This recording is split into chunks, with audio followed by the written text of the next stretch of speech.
Selamat datang kembali di sesi eksplorasi sumber kita. Kali ini kita mau coba bongkar bab 8 dari buku Solve It, karya Dietmar Sternat.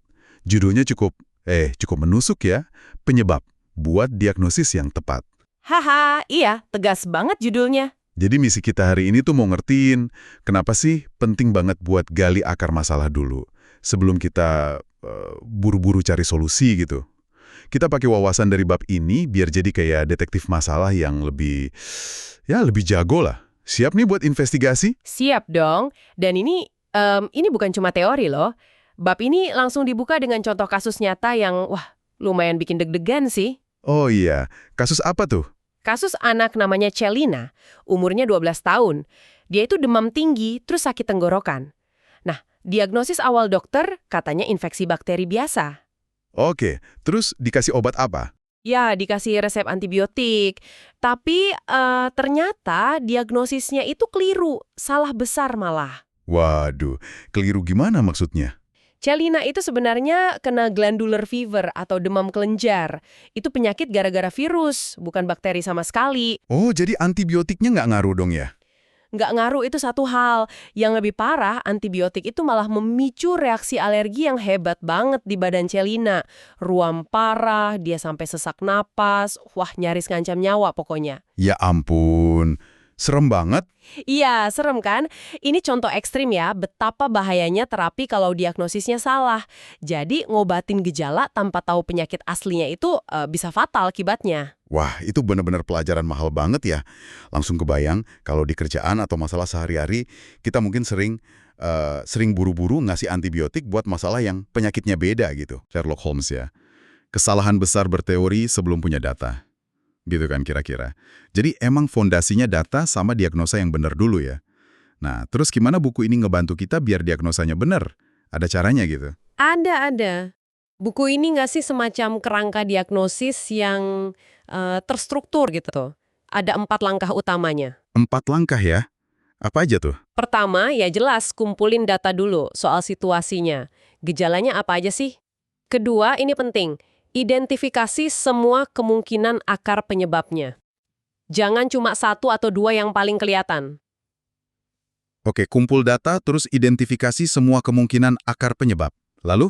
3, bangun dan uji hipotesis. Jadi kita bikin dugaan sementara nih, akar penyebab Lana yang paling mungkin benar, berdasarkan data tadi. Nah yang keempat, ini krusial banget. Baru deh kita cari solusi.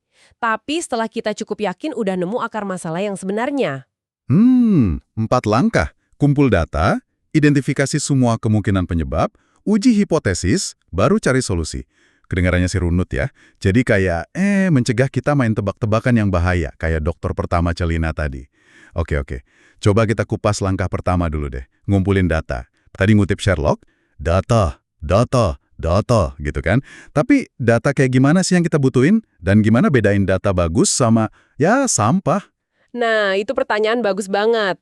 Langkah awal yang paling dasar itu, kita harus bisa bedain mana fakta, mana opini. Fakta versus opini. Oke. Di kasus Celina tadi ya, demam tinggi itu kan fakta, bisa diukur pakai termometer.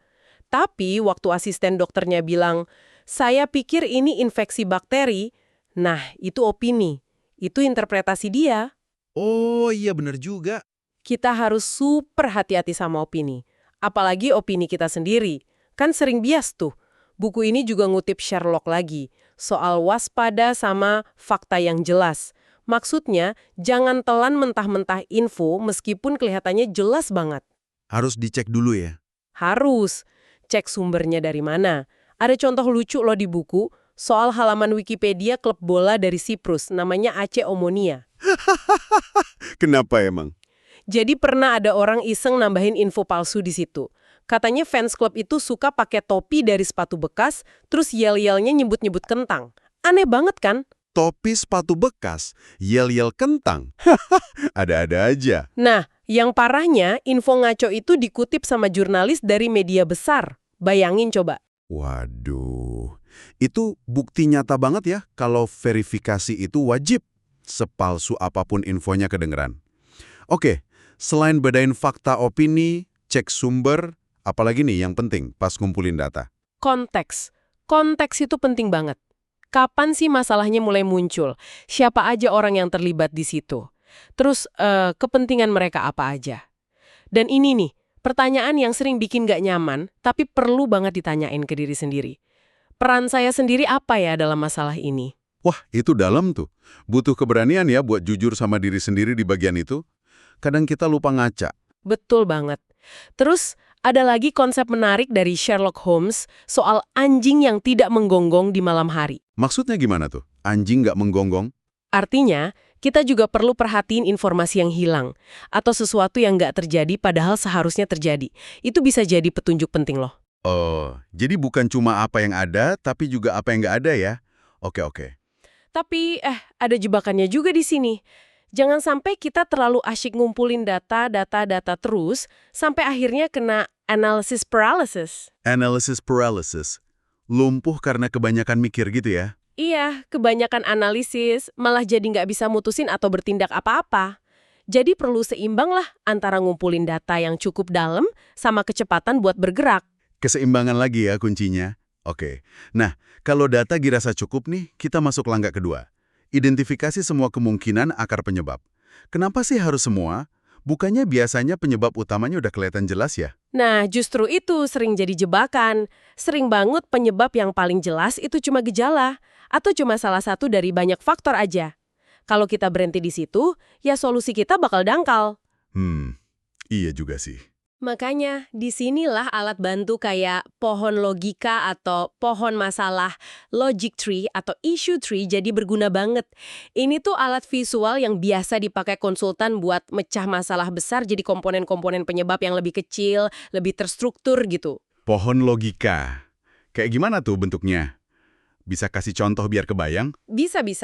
Misalnya balik ke kasus medis Celina tadi ya, gejala utamanya kan demam sama sakit tenggorokan. Nah, itu jadi batang pohonnya. Terus cabang utama pertama bisa jadi infeksi bakteri, infeksi virus, atau mungkin penyebab lain. Oke. Terus dicabangin lagi. Iya, dicabangin lagi. Misal cabang infeksi virus tadi bisa dipecah lagi jadi virus Epstein-Barr, itu penyebab demam kelenjar, atau mungkin virus flu biasa atau virus lain. Contoh lain deh, misal masalah hubungan pasangan yang sering berantem. Nah, ini kayaknya banyak yang ngalamin nih. Gimana pohon logikanya? Pohon logikanya bisa macam-macam cara bikinnya. Kalau struktur satu, mungkin simpel aja. Cabang salahku versus cabang salah pasangan. Tapi ini kayaknya kurang ngebantu ya. Ya, itu sih kayaknya cuma nambah panas suasana aja. Nah, makanya ada struktur dua yang mungkin lebih konstruktif. Cabangnya bisa jadi perbedaan ekspektasi, masalah kepercayaan, prioritas yang beda, atau komunikasi yang buruk. Oh, beda banget ya pendekatannya. Beda banget kan? Kelihatan kan? Gimana cara kita menstrukturkan pohon ini bakal ngaruh banget ke arah kita nyari solusi nanti. Struktur kedua tadi lebih ngarahin ke area perbaikan bersama gitu. Menarik. Jadi cara kita ngegambar masalahnya lewat pohon logika ini bisa nentuin solusi kayak apa yang bakal kepikiran.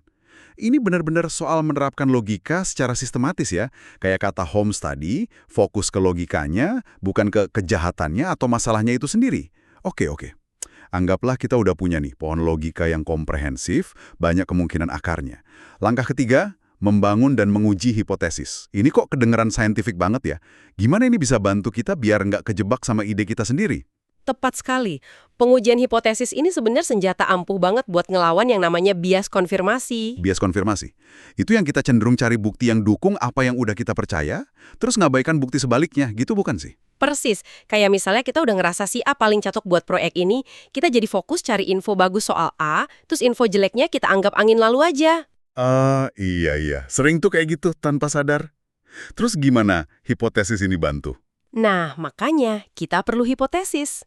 Hipotesis itu pada dasarnya ya penjelasan sementara aja, berdasarkan fakta yang ada, tapi statusnya masih tersangka, belum tentu benar.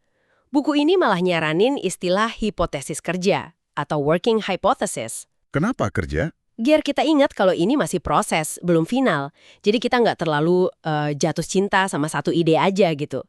Tujuannya jelas. Hipotesis itu harus diuji. Nanti datanya mendukung, konfirmasi, atau malah ngebantah, sanggah.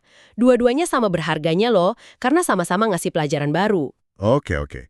Gimana cara praktisnya bikin sama nguji hipotesis kerja ini? Ada tipsnya? Ada. Pertama, fokus dulu ke hipotesis untuk akar penyebab yang kayaknya paling mungkin berdasarkan data awal yang kita punya. Ini biar efisien waktu sama tenaga aja. Kedua, dan ini penting banget, bikin lebih dari satu hipotesis kerja. Jangan cuma satu. Kenapa harus lebih dari satu? Biar kita nggak terpaku sama satu ide doang, yang bisa jadi salah kan? Ingat nggak kesalahan umum pemecahan masalah nomor 2 dari bab sebelumnya? Terlalu terikat sama ide kesayangan kita. Oh iya benar, biar ada alternatif ya. Jadi kalau balik ke kasus Celina, idealnya dokter itu langsung punya minimal 2 hipotesis kerja. Misal, H1, ini infeksi bakteri. H2, ini demam kelenjar karena virus. Gitu ya. Jadi nggak langsung lompat ke kesimpulan, terus ngasih resep antibiotik. Tepat sekali. Nah, setelah kita punya beberapa hipotesis kerja itu, langkah berikutnya kita tentuin data atau analisis tambahan apa sih yang dibutuhin buat nguji tiap hipotesis itu. Oke, gimana contohnya untuk Celina? Buat H1, bakteri, mungkin perlu tes darah buat cek sel darah putihnya atau kultur tenggorokan. Buat H2, virus demam kelenjar, mungkin perlu periksa fisik lebih detail, raba kelenjar getah beningnya, atau tes antibodi spesifik buat virusnya. Nah, yang menarik nih, Apa tuh? kalaupun misalnya sebuah hipotesis kerja ternyata salah setelah diuji, itu tuh tetap kemajuan besar loh. Oh, kok bisa? Kan salah. Justru karena kita jadi tahu kalau itu salah, kita bisa nyingkirin satu kemungkinan. Pencarian kita jadi lebih sempit, bisa fokus ke kemungkinan lain yang lebih menjanjikan. Gitu. Masuk akal. Jadi, pola pikirnya itu. Ajukan beberapa penjelasan sementara alias hipotesis. Terus, aktif cari cara buat nguji hipotesis itu. Entah buat buktiin atau nyanggah. Dan harus siap nerima kalau ternyata kita salah. Kemungkinannya mengarah ke sana, kata Holmes. Tapi ya tetap perlu bukti konkret ya. Pendekatan ini ada dasar ilmiahnya nggak sih, selain dari pengalaman detektif fiksi? Oh ada dong, dan cukup kuat malah. Di bab ini ada bagian wawasan dari sains, isinya tuh temuan-temuan riset yang relevan sama diagnosis. Menarik. Apa aja tuh temuannya? Misalnya ada studi yang nunjukin kalau kesalahan diagnosis dokter itu seringnya terjadi bukan di awal-awal loh, tapi justru di fase pengujian hipotesis ini. Oh ya, kenapa gitu? Ya entah karena tes yang dibutuhin nggak dipesan, atau hasilnya diabaikan, atau mungkin salah interpretasi datanya. Wah, itu langsung ngegarisbawahi banget ya betapa pentingnya langkah pengujian yang sistematis tadi. Jangan cuma bikin hipotesis, tapi nggak diuji beneran. Betul. Ada lagi nih riset pada detektif di Korea Selatan. Mereka nemuin kalau tekanan waktu, dikejar deadline gitu, itu ngaruh banget ke kualitas diagnosis. Ngaruh gimana? Semakin dikejar waktu, semakin sedikit dan semakin jelek kualitas hipotesis yang mereka hasilkan. Jadi buru-buru itu beneran musuhnya diagnosis yang baik. Ini relevan banget ya di dunia kerja sekarang yang serba cepet. Seringkali kita ngerasa kayak gak punya waktu buat diagnosis mendalam gitu. Padahal mungkin justru karena buru-buru itu kita malah buang waktu lebih banyak nantinya, gara-gara ngerjain solusi yang salah sasaran. Ada lagi temuan lain, studi pada operator mesin industri nunjukin. Gimana tuh? Kalau mereka dikasih beberapa hipotesis kerja, misalnya ada 3 kemungkinan penyebab kerusakan mesin, itu hasilnya jauh lebih efektif daripada cuma dikasih satu hipotesis, apalagi kalau yang satu itu salah. Atau cuma dikasih data mentah aja tanpa arahan. Oh, jadi punya beberapa opsi awal itu ngebantu ya? Banget. Dan terakhir, ada meta-analisis dari 72 studi. Kesimpulannya jelas, tim yang lebih terbuka dalam berbagi informasi itu secara signifikan nunjukin kinerja pemecahan masalah yang lebih baik. Wow, jadi jelas banget ya saran-saran praktis di buku ini. Bukan cuma katanya si A atau katanya si B, tapi emang didukung riset. Berpikir pakai beberapa hipotesis, ngujinya pakai data, terus komunikasi terbuka, berbagi informasi, itu formula yang terbukti manjur. Buku ini ada semacam alat bantu visualnya juga nggak sih buat ngebantu proses diagnosis ini? Ada. Disebutin ada contoh alat bantu terstruktur ya, kayak semacam matriks atau checklist gitulah, di buku disebut gambar 6. Itu bisa ngebantu kita mastiin nggak ada langkah penting yang kelewat dalam proses diagnosis ini, mulai dari ngumpulin data sampai nguji hipotesisnya. Oke. Rasanya kita udah cukup dalam nih membedah inti dari bab 8 ini ya. Kalau kita coba tarik benang merahnya nih buat Anda pendengar kami, apa sih pesan utamanya? Intinya sih jangan pernah remehkan kekuatan diagnosis yang benar. Iya, sebelum lompat ke solusi, wajib hukumnya buat benar-benar ngerti akar masalahnya dulu. Ingat langkah kuncinya tadi ya, kumpulin data yang valid, bukan cuma opini. Identifikasi semua kemungkinan akar penyebab, mungkin pakai pohon logika. Terus bangun beberapa hipotesis kerja dan uji secara sistematis. Jangan takut salah uji. Persis. Ini tuh fondasi dari langkah causes atau penyebab dalam kerangka 5C pemecahan masalah di buku ini. Langkah ini adanya setelah kita clarify atau memperjelas masalahnya dan sebelum kita bisa create atau menciptakan solusi yang benar-benar efektif. Tanpa diagnosis akar penyebab yang tepat, solusi sebagus apapun itu cuma bakal jadi kayak plester buat luka yang dalam, nggak nyembuhin. Bener banget. Nah, sebagai penutup nih, mungkin ada satu pemikiran terakhir yang bisa jadi bahan renungan buat pendengar kita di rumah atau di kantor. Sesuatu yang, bikin mikir gitu. Mungkin ini ya. Coba deh Anda pikirin satu masalah yang kayaknya kok terus berulang dalam hidup Anda. Bisa jadi proyek di kantor yang telat melulu, atau konflik sama rekan kerja yang itu lagi orangnya, atau bahkan mungkin kebiasaan pribadi yang rasanya susah banget diubah. Oke, terus? Nah, sebelum Anda nyoba solusi baru lagi atau perbaikan baru lagi, coba berhenti dulu sebentar. Tanyain ke diri sendiri, udah beneran belum ya saya ngeluangin waktu buat diagnosis akar masalahnya secara mendalam? Kayak dokter kedua di kasus Celina tadi. Atau jangan-jangan selama ini saya cuma sibuk ngobatin gejalanya aja, kayak dokter pertamanya? Hipotesis spesifik apa nih soal akar penyebabnya yang bisa saya rumusin dan coba uji minggu ini biar langkah saya berikutnya bener-bener kena ke inti masalahnya? Wah, itu pertanyaan reflektif yang nusuk tapi penting banget ya. Semacam tantangan buat kita semua untuk nggak lagi sekedar sibuk madamin api kecil di permukaan, tapi mulai cari sumber kebocorannya di mana. Makasih banyak ya udah nemenin kita menyelami pentingnya diagnosis yang tepat dari bab 8 Solve It ini. Sama-sama, semoga bermanfaat ya. Semoga ini ngasih Anda alat baru buat ngadepin tantangan. Sampai jumpa di sesi kita berikutnya.